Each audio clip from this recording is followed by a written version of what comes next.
Hi, everyone. Thanks for joining me this evening. I'm really sorry that I couldn't be there in person. I came down with a cold and we had a snow week last week. So here we are. Let me get this started. Okay, like Christine said, my name is Jamie Bates Slone. I am the assistant professor of ceramics at the University of Oklahoma. I have been teaching here for about 5 years now. I go up for tenure this year. Scary stuff. Yeah, I've grown up and lived in the Midwest for most of my life, so it's not much of a culture shock. I got my degree at the University of Central Missouri, my bachelor's degree at the University of Central Missouri, and then my master's degree at the University of Kansas. And my work has predominantly been about myself for the entirety of the time I've made it, whether I've realized it or not. It's been a self-reflection in some capacity from the get-go. So I realized while working on this this presentation this week that this is actually pretty much a culmination of like the last 10 years of my work. This exhibition right here that I'm showing you is my MFA thesis exhibition titled The Science of Sentiment. This exhibition was a reflection on the history of cancer and illness and its prevalence in my family. At this point in my life, countless, well, not countless, I can count them, but many grandparents, aunts, uncles, family members had passed from cancer, and friends. And it had me thinking. So I was reflecting upon that time and using this work as a way to kind of dive into that a bit. So with this work, I had these 3 tables set up in the gallery that represented the past, the present, and the future, kind of like how depression, we tend to ruminate on the past, and then with anxiety, we ruminate on the future. I want to kind of like make sure that we're focusing on the present. And that's always kind of a goal of mine. But with this particular work, I wanted to focus on these small glaze casted figures that were kind of like representations of the illness that had been present in my family. So these little figures that were kind of fleeting and fragile, kind of like the nature of human life, were kind of displayed on these tables as if they were specimen. Actually, that's what they were titled, they were small specimen. How they were created, I would create small clay heads out of water-based clay, and then I would take a mold of that sculpture and basically use it over and over again. So this little like mold would morph and change, and then I would fill it with this glaze, just glaze, and then cast the glaze inside. And so it would kind of create like this fragile husk of this form. In the corner of this same exhibition was a full-size or life-size representation of myself. This was my first foray in like sculpting, particularly like myself in particular, and sculpting in the life-size realm. So this was a huge challenge. I was also coil building this at the time, so it was even more of a challenge in that regard. But at the time when I was in grad school, I was discouraged a lot of the time from sculpting the figure because it was seen as too literal. I kind of just stuck to my guns because it was something that I was almost compelled to sculpt. I have been fascinated by medical history and the human body since I can remember. So I feel like that has lent itself to my artistic practice and why I sculpt the figure in the first place. So this piece was made, or these pieces were made shortly after I finished graduate school. I spent, sorry, my slides are going crazy. I spent a small amount of time at Truman State University teaching there. I taught there for 9 months after grad school, and then I quickly moved back to Kansas City and was a resident at Red Star Studios in Kansas City for about 2 years. in that time, I explored this body of work pretty, not exclusively, but pretty hardcore. So this work is still glaze casted. So it is strictly glaze. That's all that exists in this work. I don't make this work so much anymore because the materials to make it are so expensive.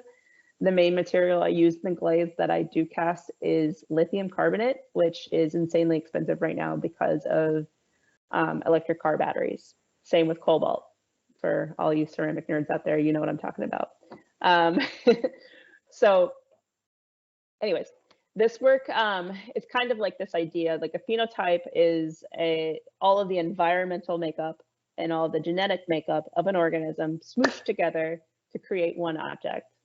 That's a really like silly explanation of that. And I'm sure scientists out there are probably rolling their eyes at me.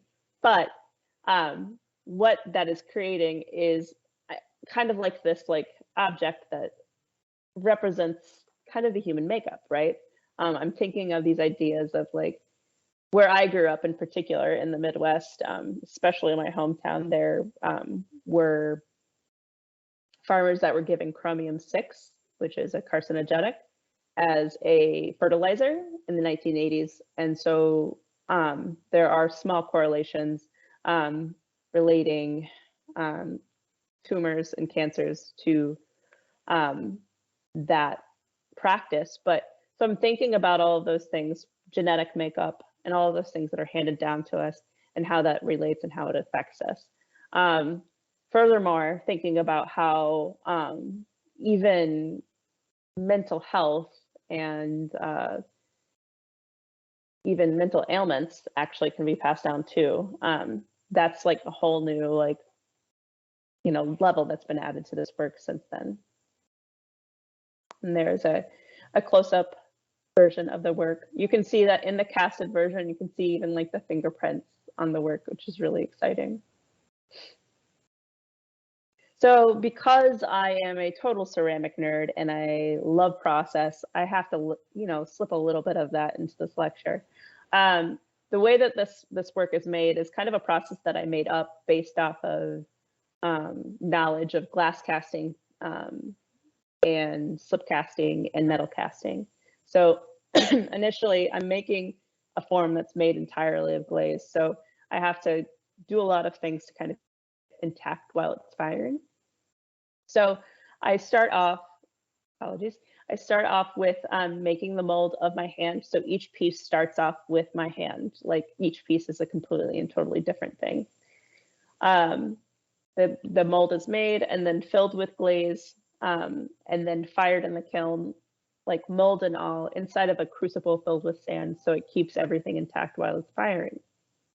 And then after the piece is fired, I remove it from the kiln. All that chemical water is burnt out of the plaster that is bonding it, and I'm able to remove the plaster.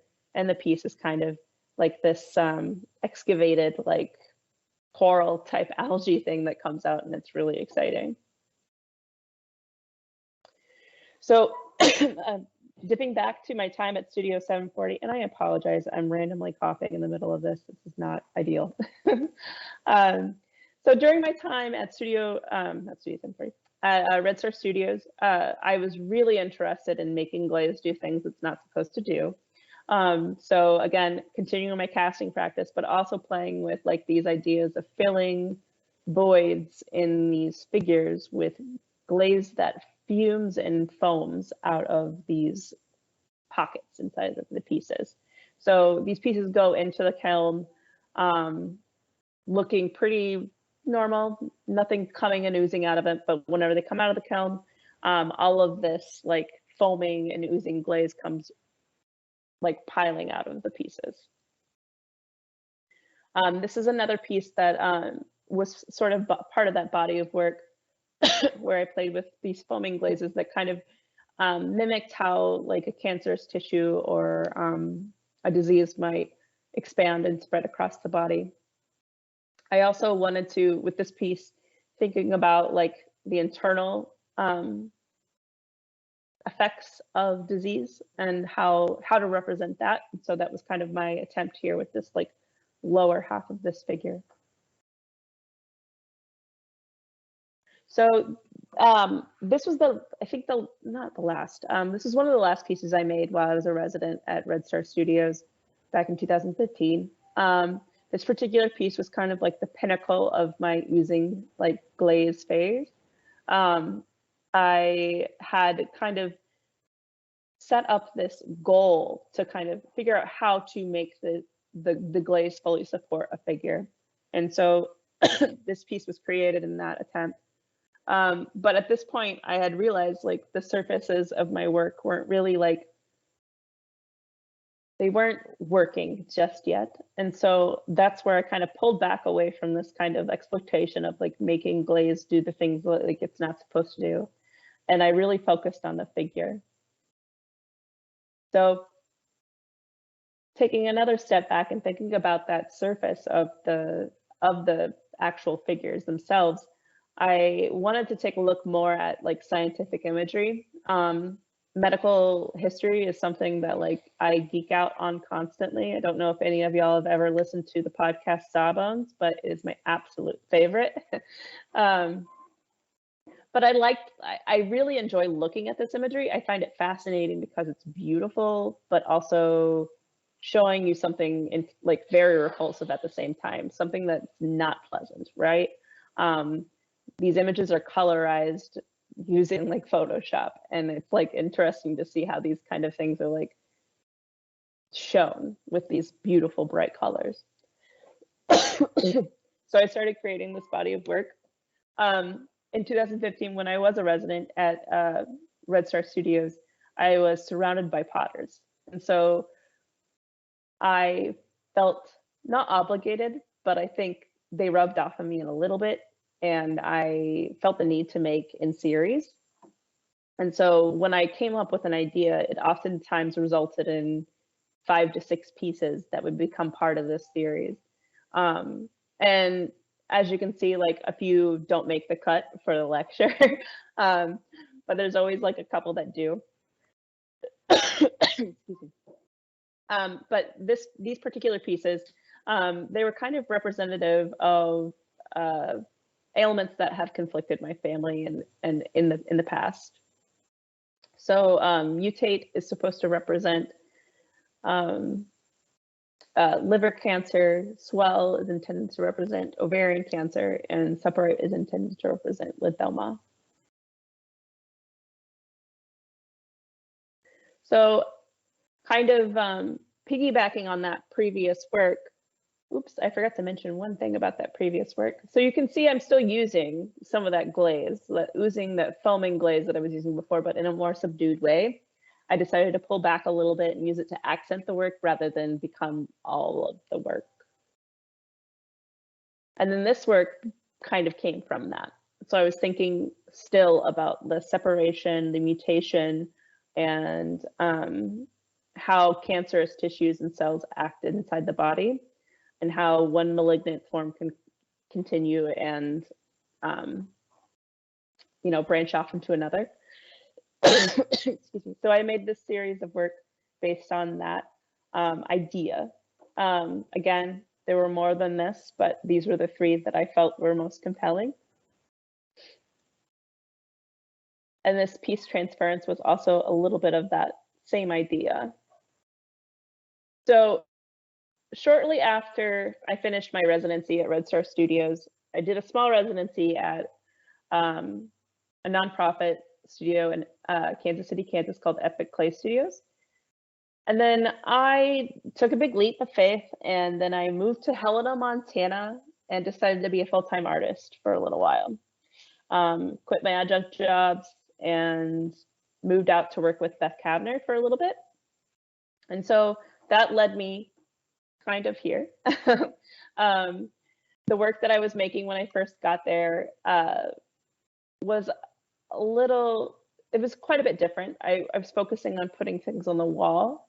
And I wanted to like kind of change gears in regards to surface. So still looking at medical imagery, I wanted to start looking at more X-ray scans and PET scans. So here are those representations. Like I said before, always working in series. There are 2 or 3 others of these that exist in the world that have never seen the light of day, or they have seen the internet, but they don't see my lectures.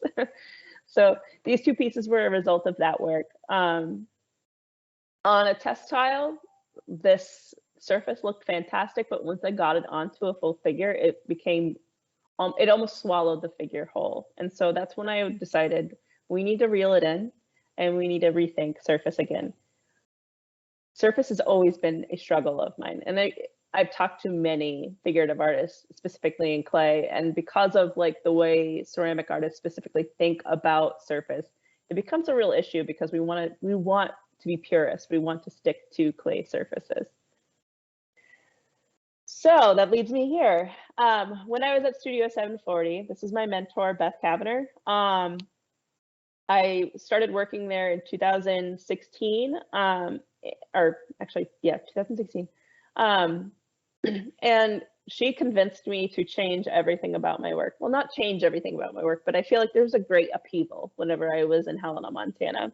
I had gone through a major life change by moving there. And I had experienced for the first time, not for the first time, but in my adult life, major depression. So that's where the work that you're going to see from now on is coming from. When I was at Studio 740, I was forced to kind of explore the kind of deep, dark work that I wanted to make. And in order to do that, I had to start building solid. So this is where a lot of things really changed for me. Beth helps me a lot in that regard, since it was kind of my first foray going into it. So this is the beginning of a piece that was kind of pivotal for me. With this work, I work from the extremities inward. And so any of this work that is hollowed, usually I work from like the fingertips or the toes all the way in. There's a little bit more of that process. We had, Beth has a cat named Piper, and she's the studio cat, and she likes to get inside my work and try to chase my tools. There's a little bit more of the process of piecing that piece back together. That piece being fired and put back together with epoxies and glues. Painted. And then this is Mephistania alone on its own. Like I said, this piece was extremely pivotal for me, my career, my mental health, like literally everything. So when I made this piece, it was kind of, it was at a point where I was probably in my deepest depression. And I had finally started seeking help through a therapist and started medication. And this piece was kind of right at that moment. And I was thinking a lot about how when you are deep in a depression, it can oftentimes feel easier or more convenient to just give up and give in to it than to fight.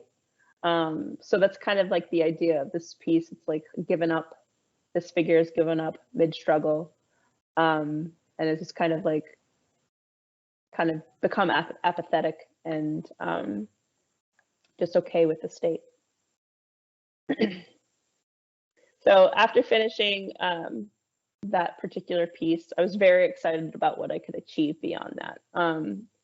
And I had learned tons from building that piece solid. So here I am again building another piece. This piece is about 3/4 life size. Same with this piece here. It is about 45 inches tall. So it's about 3/4 life size. Excuse me. This piece, Quiet Unease, is in the exhibition. This piece was made shortly after I made the Mephistania piece. So this is a commentation or commentary on experiencing the doctor's office, or more specifically being in a gynecologist's office. Let's be real. It's a very uncomfortable situation. And oftentimes I feel myself like being frozen stiff and still, and the only areas where you can find tension or any kind of emotion are either in my eyes, fingers, or toes. But the idea with this large glaze casted piece that rests in the center of her body, it kind of acts as this like object that breaks up the harmony that lives within the body. Close up of that. Excuse me. So I felt like I was kind of on a roll after having that moment with that larger scale purple piece and making this work about my mental state at the time. And what was actually kind of entertaining is while I was making all of this work in my early 30s, I was watching many of my peers and friends having children, and I'm just producing these clay bodies. And so here we are. But this piece titled Sadeje is kind of based off of the idea of like that feeling of longing and melancholy and longing for a better time. Sadeje is a Portuguese term for longing and wishing for like a time before or a time that you may never have again. And so like this was kind of like this reflection on like how this depression had made me feel like I would never be myself again. So that's kind of like what this piece was about. So again, I love process, so I love showing it off. But here we are again making this piece upside down, which was a kind of a remake of a piece I had made previously. I have learned in my career that sometimes your skill level isn't quite where your ideas are. And so with this piece, I created it a year prior, and I knew that it wasn't quite as awesome as I knew it could be, right? And so I decided to redo it. So here we are redoing it the right way.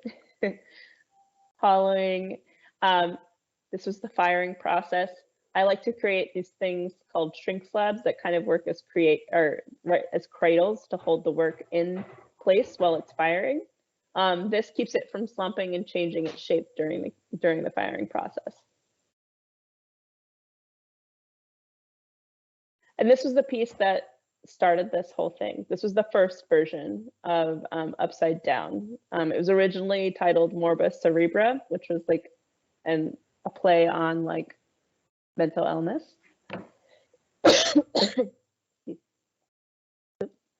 And this is the remake of the piece called Upside Down.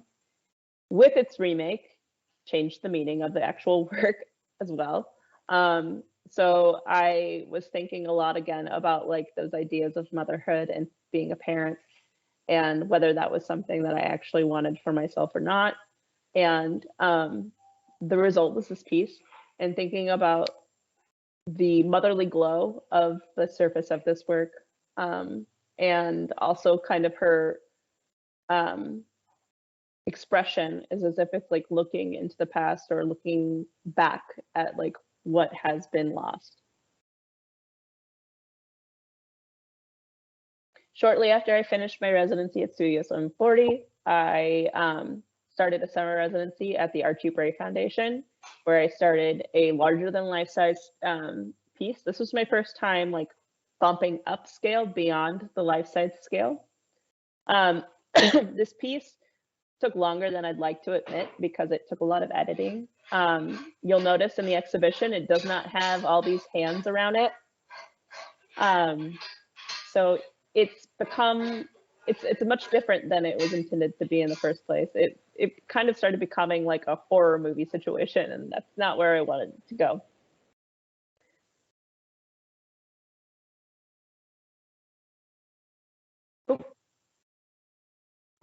Oh, sorry, y'all. I had a recording, and for some reason, it's playing it. Okay.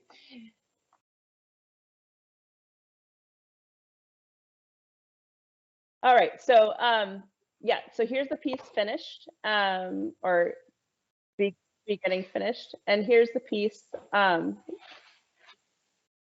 Here's the piece finished. So again, I titled it Respire. So respire, like the actual definition of respire is to like come to a place of hope, to a place of I totally lost my words, but regardless, the intention of this piece was to kind of like show how that feeling of coming out of deep depression and coming up for air for the first time in about 3 years. This piece titled Rage is a reflection of like what my feelings were at this time. I had just started my position at the University of Oklahoma, and our political climate was not my favorite. And so I was kind of reflecting on those feelings. Here's a real quick clip of the process of underglazing that work. So this is a pretty like similar process to how I decorate all of my work, regardless of whether it's painted with underglaze or house paints.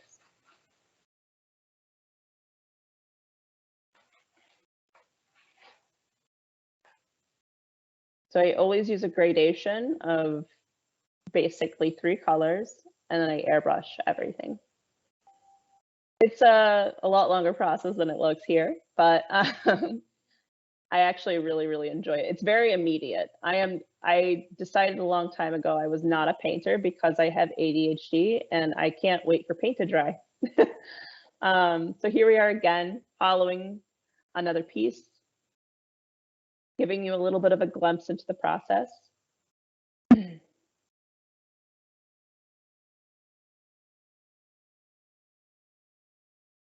I always make this sad joke, but this is seriously how I spent New Year's 2018.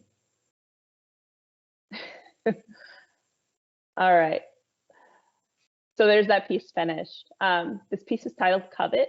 I really like to dive into all emotions, regardless of whether they're pleasant to confront or not. Covet was a reflection on some ideas and some feelings I have regarding just that feeling of when someone gets the thing you want, or maybe it's the award, or maybe it's like the residency you were going after, but you can't deny that you feel those feelings of jealousy or yeah, you just can't deny that you feel those feelings. I think it's better to unpack those feelings and why you feel that way than just ignoring it. This series on Edge is also in the exhibition. These pieces were started right around the time I started my position at the University of Oklahoma. At this time, I was really interested in figuring out how the hell to balance my life. This was a really difficult thing when I first started my position. And then I quickly realized that balance was never going to be maintained, or I'm sorry, balance was never going to be achieved. It was only going to be maintained. Thank you, my therapist, for telling me that. And so all of this work about feet are basically about finding balance within my life and trying to achieve it in some capacity. So the large screen foot that's also in the exhibition titled Balance. This is kind of a process shot of that piece in particular. I learned a lot from this piece. You wouldn't think it. If you're not a clay artist, you may not think that the climate actually affects the way that your material works. But in this case, I was fighting this clay constantly because it was rehydrating because it's so damn humid here in Oklahoma, and I had moved from Montana, the driest place on earth. And so I fought this piece tooth and nail. But here we are with it finished. So I made a lot of mistakes with this piece, to be truly honest. But in the end, I feel like I was able to own them. It's what I really appreciate about this piece is that it almost creates a false sense of balance with this like enlarged base of the foot. This piece titled Reach, I made in 2020. Again, continuing with the idea, it's also in the exhibition, continuing with the idea of like always reaching and grasping for a better version of myself. I feel like I'm always trying to find a better version of myself. I don't know if it's due to my ADHD. I'm not quite sure. But I have an inkling it might be because it seems to be I'm just trying to find a new way to play in my life. like every month. Shortly after, and during the pandemic, I became obsessed with eyes, and I think it has something to do with being tired. The pandemic exhausted me. Well, actually, in reality, like during shutdown, I was thriving. I am a loner. I am a introvert, and so that alone time was amazing. But once it came back to reality and being part of the world again, that anxiety came back. And I was talking, this piece is kind of speaking on that. This particular piece, and those of you that experience anxiety, I'm sure can relate.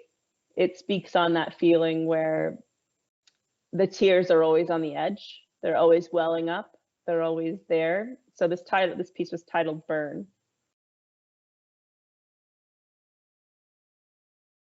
This is another self-portrait I did. So the reason why I bring this piece up, it's not particularly amazing, but it shows that I have an obsession with sculpting myself for some reason.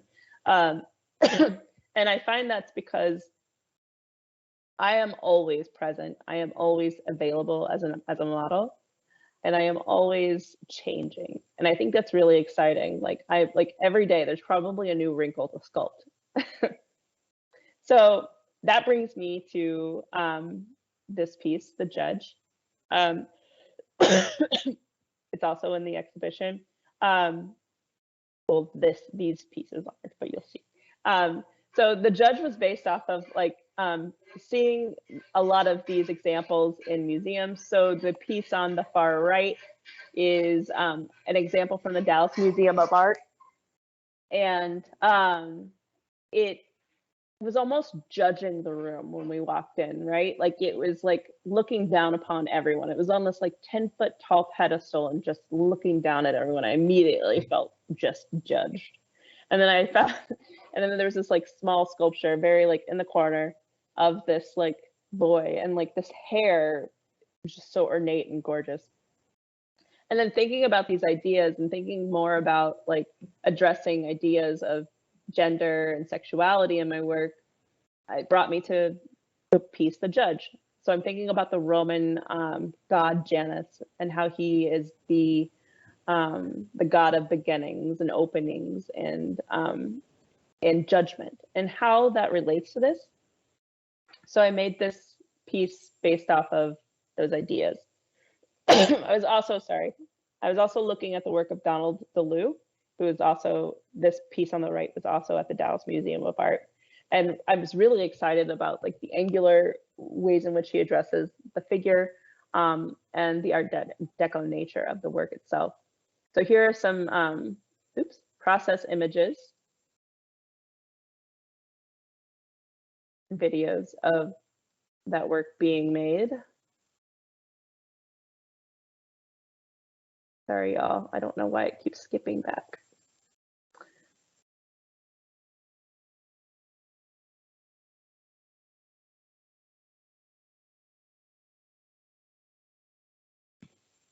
And some other more process images. Images of the piece being hollowed. So you get a little glimpse of what this thing looks like on the inside. So it's completely hollowed. And that's finished. Being fired and glazed. Sorry if you don't like Harry Styles, because that's the song here.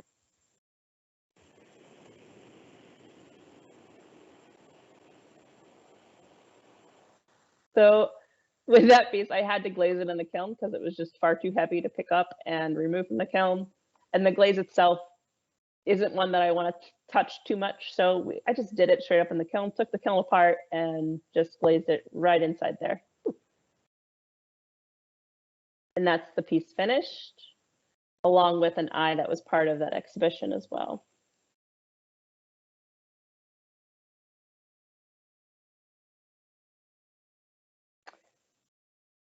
And you all know what this piece looks like. You have it there in person, so I don't need to show you videos.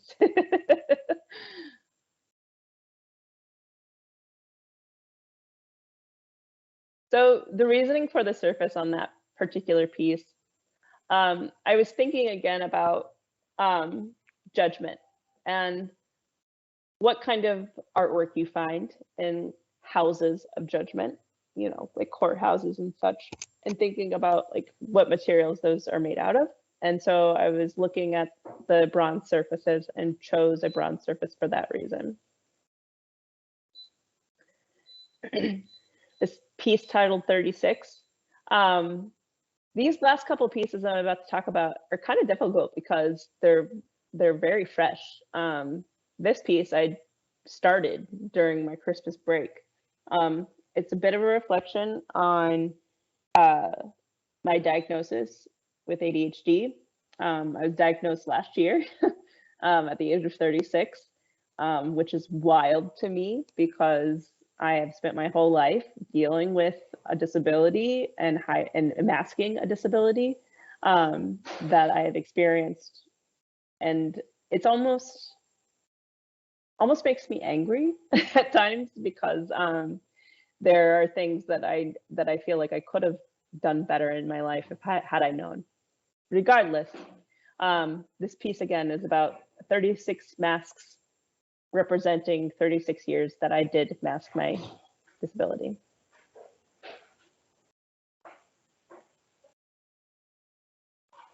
And then this piece, Teeter, it's also in the exhibition. I feel like it's kind of like, I feel pretty proud of myself for finally finishing this thing. I started this piece during the pandemic, and it went through multiple stages of just sitting in my studio unfinished. Like it wasn't hollowed for a long time, and then I hollowed it, and then it didn't get fired for a long time, and then I fired it, and it just sat and sat and sat. And I think it was because I needed some time to think about what it meant to me. And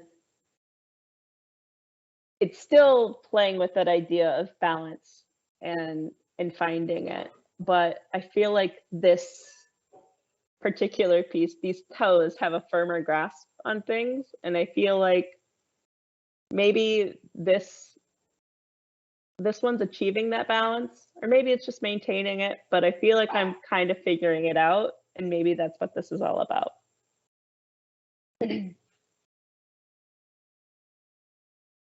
So, leading to my bread and butter. I always tell my students in particular, like, if you're gonna make work that might be a little bit outside of what somebody might want in their home, you might need to have a little bit of something that will get you a little extra income. While I was a resident at Studio 740 in Helena, Montana, I was bartending the whole time. Is bartending something that I want to do all the time? No. Is art making something I want to do all the time? Yes. And so I was like, well, I need to find something that can make me a little bit of money. And so I did a residency at Red Lodge Play Center in Red Lodge, Montana, and had to take off 2 weeks of work. And so I was like, well, I got to figure out how to make this residency pay for itself because I'm poor.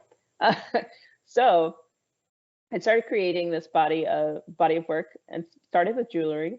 And it actually started more or less with the hands, the feet, the eyes, the mouths, everything PG, correct?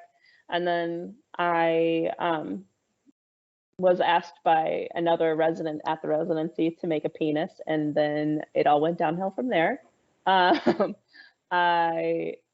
Then quickly the work became about body positivity, expression, and self-love and self-exploration.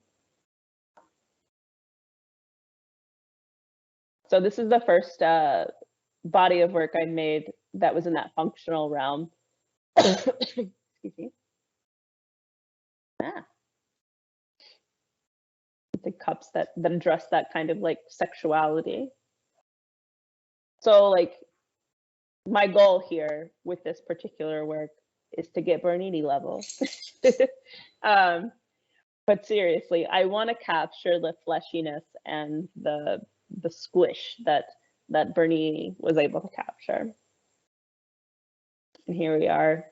Again, just driving home that point of like diversity within bodies and self-love, self-exploration, and healthy exploration.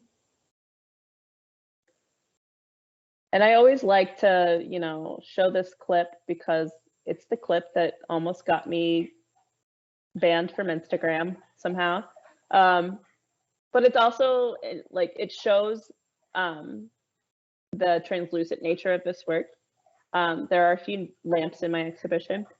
But what I really love about the translucency of this clay is that it allows to kind of translate that idea of the warmth that comes from pleasuring oneself.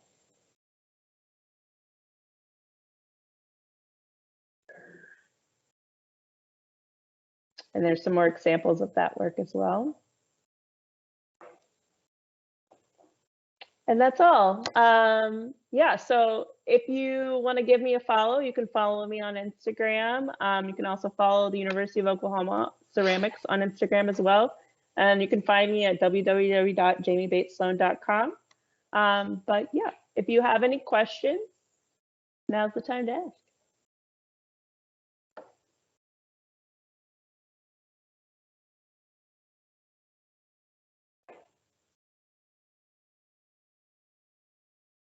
So are there any questions? Yes.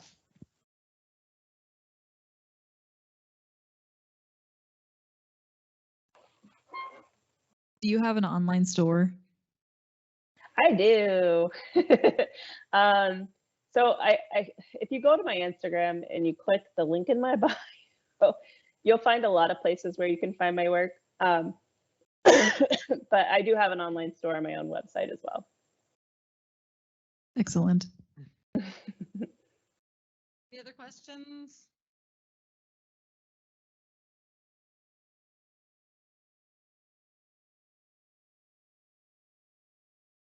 When you're focusing on like studying the figure, do you typically operate by photographic reference, or do you prefer like kind of a live model?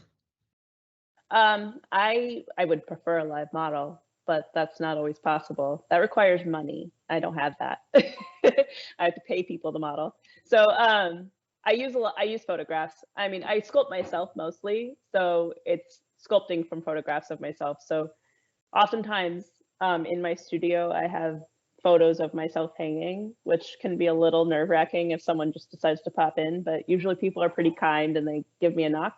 But yeah, I'll have photos to scale of the piece in my studio sometimes. Any other questions? We have a question online. Cool. So when you would start a work with a certain feeling you're trying to convey, and through the process change the meaning, do you ever go back to the original feeling with a different work? Yeah, I've learned that through my work, I have to be flexible. I think that's a little bit of the ADHD too. Like, I can't decide, I can't nail it down until like it's done. And sometimes, like, I was just telling a student the other day, actually, like I was applying for a grant, and for each piece I was applying for, I had to type kind of like a small, like mini artist statement for each piece. And I realized as I was typing that sometimes the meaning for the work changes as I evolve as a human, right? Maybe how I feel about like that particular idea, or like for instance, the piece upside down, the pink piece that's about motherhood and being a parent. My feelings about that have changed quite a bit since I've made that piece. So yeah, things evolve and change over time, and sometimes the meaning of work can change like in an instant. Sometimes somebody will say something to you and it will strike you and you're like, yeah, that's what that was about. That's what's really tricky about working from like your own mental state, is like sometimes you're making things inadvertently or without realizing what you're talking about. Are there any other questions online? We have one more question online. How did you handle hate and judgment from more sensitive audiences? Thick skin. I there's more nice things being said than mean things. So I think that's like honestly what I have to focus on is the people who support my work. Yeah, I mean, there's always going to be people who don't appreciate what you're doing out there in the world. And to that, I just say, keep scrolling. You don't have to follow me. I'm not out here promoting sex with anybody but yourself. So I'm just trying to promote a healthy relationship with yourself and your own body. And that's all I'm trying to do. So that's how I kind of approach it.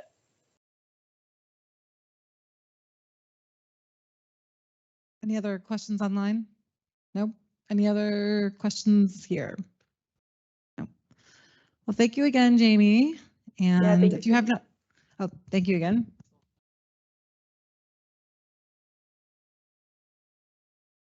If you have not seen the show, it is still in the gallery. We do have a reception from 7 to 8 this evening. There's food. So, and if you're in any of my art history classes, the code word will be ceramics. So make sure you enter that online, and thank you all for coming. So hopefully we'll see you at the next artist talk. Thanks.